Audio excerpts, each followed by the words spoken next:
Invite Jesus to be everywhere and everything in your life. Amen. Hallelujah. നിങ്ങൾ യേശുവിന് നിങ്ങളുടെ ഹൃദയം കാണിച്ചു കൊടുക്കുക. Show him your heart that you love him.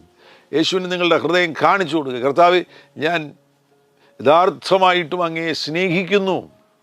പത്രോസ് അത്തരത്തിൽ ആഗ്രഹമുള്ളൊരു വ്യക്തിയായിരുന്നു. യേശുവിൻ്റെ കൂടെ ആയിരിക്കാനും യേശുവിനെ ആഴത്തിൽ സ്നേഹിക്കുവാനും, യേശു ജയിലിൽ പോവുകയാണെങ്കിൽ കൂടെ ജയിലിൽ പോകാനും ഒക്കെ ആഗ്രഹിച്ച വ്യക്തിയാണ്. പക്ഷേ യേശുവിനെ അദ്ദേഹം തള്ളിപ്പറഞ്ഞു.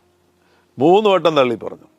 അങ്ങനെ സംഭവിച്ചു പോയി. തൻ്റെ സ്വന്തം ശക്തി കൊണ്ട് യേശുവുമായിട്ട് അടുപ്പം സ്ഥാപിക്കുവാനും യേശുവിന് വേണ്ടി തടവിലാകാനും ഒക്കെ അദ്ദേഹം ശ്രമിച്ചപ്പോൾ കർത്താവ് തന്നെ പറഞ്ഞു, നിൻ്റെ സ്വന്തം ശക്തി കൊണ്ട് അത് സാധ്യമല്ല. അതുകൊണ്ട് സംഭവിക്കാൻ പോകുന്നത് നീ 3 വട്ടം എന്നെ തള്ളിപ്പറയാൻ പോകുന്നു. ഈ നിലയിൽ കർത്താവിനെ തള്ളിപ്പറഞ്ഞ പത്രോസ് അല്പസമയം, അല്പദിവസങ്ങൾ ചിലപ്പോൾ ആ ഖേദത്തിൽ ജീവിച്ചു, ആ കുറ്റബോധത്തിൽ ജീവിച്ചു.